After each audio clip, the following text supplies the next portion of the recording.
Our next presentation here is one that is particularly interesting to me, right? I said in the intro um, earlier that it's pretty hard to know what your career options are in security before you've worked for a little bit in the field. That's why we came up with these what we're calling the job role spotlight sessions. So we got a few of them throughout the day today, and they each focus on one specific type of job or maybe a job family. Our first one is one, as I said, this is especially important to me because it happens to cover my specialty, which is incident detection and response. Joel Moles is a senior vice president of operations at the security company Red Canary. If you're not familiar with them, Red Canary provides like software and services oriented around detecting and responding to intrusions. So they definitely know a lot about this type of job and what it takes to be successful. So please join me in saying thanks, Joe, for taking the time to come tell us all about working in incident detection and response. Awesome. Thanks, David. I'm Joe Moles. I work for Red Canary. I lead our operations function with primarily focus on our customer security operations, which is the front line of, detection and response for our customers. Also, then I also lead a team of responders that specifically work with our incident response partners, so consulting groups that are doing active response, and we have a team that supports them as part of that life cycle. So, much like David, this has been a lot of my life and career, and it's something I'm very passionate about. So, other logistical bits. I didn't put together any slides for this specifically. I want this to be, very much Q&A led, very conversational. Happy to, go down the war stories and really talk about this, because one of my other passions is helping people get into, cybersecurity, and especially into the defensive side, the investigative, incident response, detection, all of that, really near and dear to my heart. So please pile those questions into the Q&A, and I'll use that to continue to drive the conversation as we go. Jumping in and kind of just giving a little bit of background on what this area is. Like, what is incident detection and response? So I usually think of it in two very related aspects, but not, you can go one path or the other. Doing both is great. So starting with the first one, detection. What is that? So that includes a whole gamut of skills and ideas and things. And really, at the end of the day, if I had to sum it up really, really briefly, it's identifying when a bad thing happened in an environment. And that may be, in, like the world I live in right now, which is all very endpoint focused. So we're always looking at, hey, what's executing on a box? It could go back to, talk to my friend Phil Hagen, and you want to talk about, network side of things, like, learning, digging through PCAPs and, bro logs and those type of things. Or it's not bro anymore. I'm dating myself a little bit on actually being, in the weeds as an operator. But, you're trying to identify that. And so, good. Thanks, Daniel, for first question coming up here. So kind of tying back to that, like, what are some useful bits of experience on the defensive side, for getting into this? So, like, again, when you're thinking about detection, but also on the response side, one of the things I go back to for, if you're straight coming out into, this is your first tech role, you're just getting started, one of the areas I tell people is start with good basic IT. So know, like, my favorite people and my favorite, places to recruit and hire from is sysadmins. So, like, I don't care if you're working the help desk, if you're a server administrator, you're working DevOps, like, that space is one of the best places to really get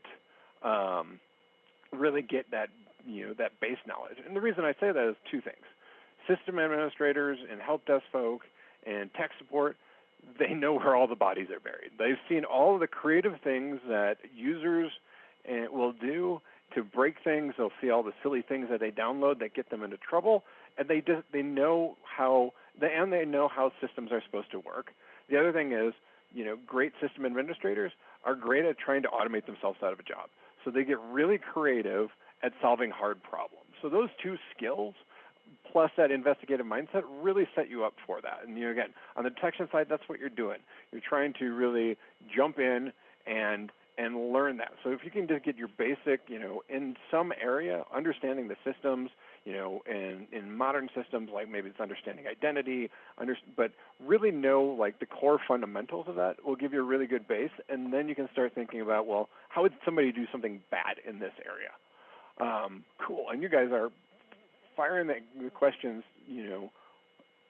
always. So I'm gonna kind of jump around here. I'm trying to keep this kind of on task.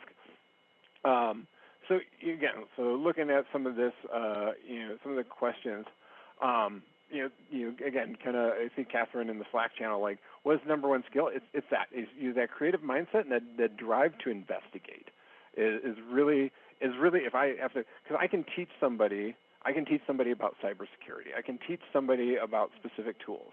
I can't teach somebody, as easily how to be curious, how to want to take it apart and understand how it works. So, again, when you're going into these programs,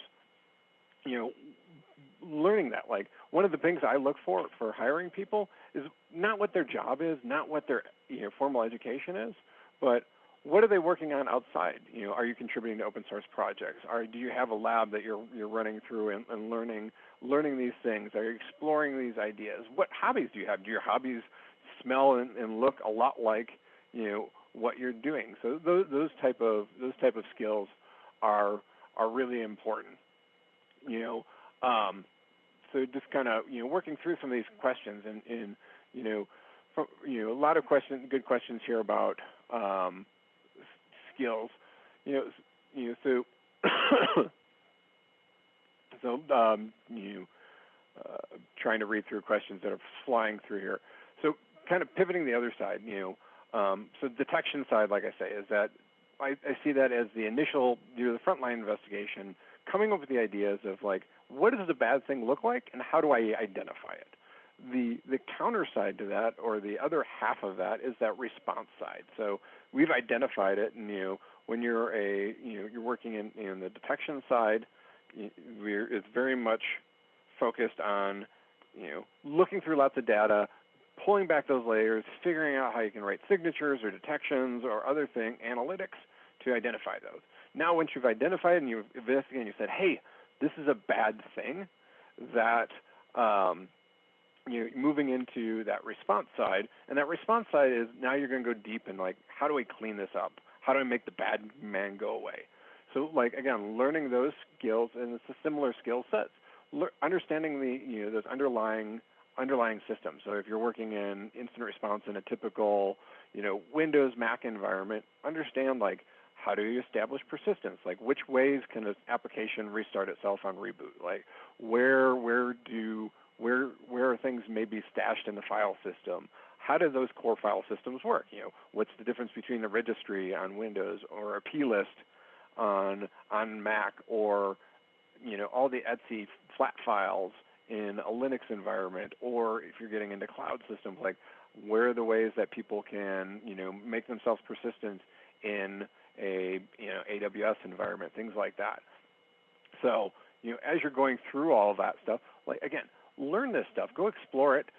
Take what and you can always build on what you already know in different ways. So maybe you've been in retail. What do you know? You know people. You know how people work. Start observing people. What things would make you think like, hey, somebody's shoplifting? It's the same kind of mindset, and you're just applying it to a different thing. Grabbing some of these other questions here. So again, generalist sysadmin, like, you've got the base. That's where I started. I worked at a 911 system. I re-imaged laptops. I set up wireless networks. I got to tag along with detectives when they went and collect evidence, and I built upon that and said, oh, hey, look, there's these new things. So, like, dating myself really far back, like the way I got into security was the sheriff at the time said, hey, there's this new technology. It's this little blue thing. It's called a BlackBerry. I can get my email on it, but we don't have a connection to the internet. Joe, go figure it out. And so that was what I did, and it opened this whole new world for me. And so lots of fun stuff there. So looking at some of the job questions, I think it's not, it's a funny question here from Daniel. It's not how do I think these guys don't need me? It's how can I make it more efficient? Like me as an operator, like one of the things I look at when, again, working through this world is, how do, you've got, as some people will tell you, you're in the detection and response world, you're looking for a needle in a pile of needles. There's tons and tons and tons of data. And so figuring out how you can carve off a piece of it and go, look, like, you get into ideas like threat hunting and things like that. And like, how do I've got an idea. If I was a bad guy, I would do this, or it would be weird if somebody did this. Now, that's not always going to pan out, but those are the kind of ideas that you want to build on in doing that, and then figuring out how you can, because if I can get a computer to do it, that makes it faster, and I can do more and investigate more things faster. So, looking back through my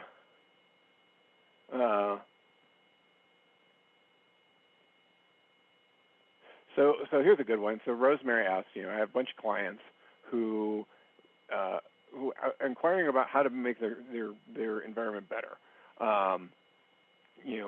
But you're into website development. Well, cool. Like, what do you know about, like, what things can you do wrong, from a website development to that, may cause problems?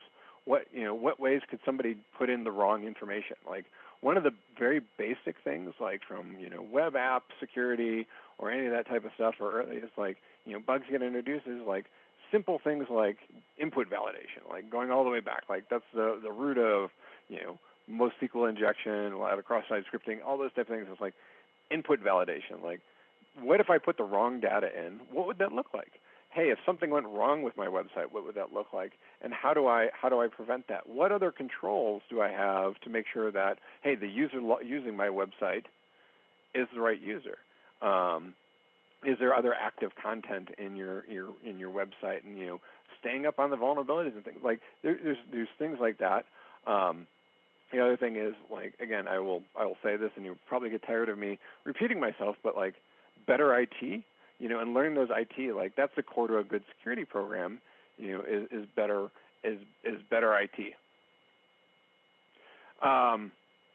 So Brendan asked a good question here. So I get good at IR by learning to pen test. That is one path. I know some great pen testers who are great IR people, and vice versa. But that's not, it's not the only way. But I'm a terrible pen tester. Like, but I know I can think of ways that things will go wrong. And ways that people might do something awful, and I can go look, what would that look like from my perspective? Like, I don't know, I'm not very good at like coming up with tools and figuring out the ways to attack a website or a system, but I know what weird would look like. Hey, should a browser be launching a command prompt or PowerShell? That seems odd to me. That seems like a good thread to pull. Oh, they did, and then like, what did they do? What are all the steps that went into that?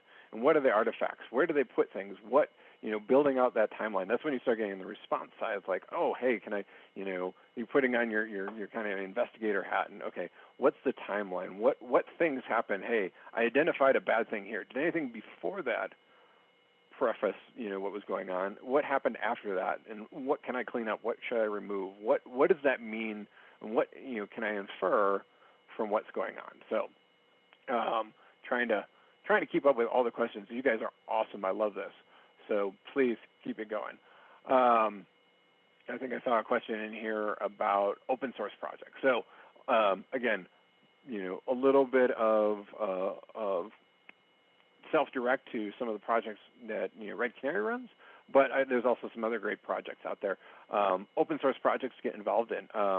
First and foremost, like I say, Red Canary has has some tools and projects on their open source page. The Atomic Red Team is a great way. It's a testing framework, but it's also great for like, hey, if this behavior, this technique happened, what does it look like? Can I run that? What does it look like from network monitoring? What does it look like from Windows logs? What does it look like from, EDR? Or what does it look like from, pick your tool, your data source, and you can learn what does that visibility give you. And then what can you infer from that? How does that help you with the investigation? And when you do that, what would you do to back that out? That's the response side. Other great things, like go read the MITRE ATT&CK framework. It's a great open source project. MITRE does a great job, but if you want to learn about like how attacks look, what artifacts they do, what do bad guys do, like that's a great starting point. Like just go read the whole matrix. I say that kind of tongue in cheek, but I think in all seriousness, it's a great start. It's this great matrix encyclopedia of just ways attackers do what they do. And so learning that and understanding that and like going, oh, okay, like, hey, I remember, these type of things happen. What would this look like? Oh, and read that. And if you're ever gone down like a Wikipedia rabbit hole, it's the same thing. You can pivot into, oh, well, they go this and then this. Oh, and then I learn about this and, this attacker and this attack group and this technique. And yeah, all down the, all down the thing. So, look, David's right there with me. Can't hack my way out of a paper bag, but I can definitely find the holes poked by others. Yep, that's exactly it.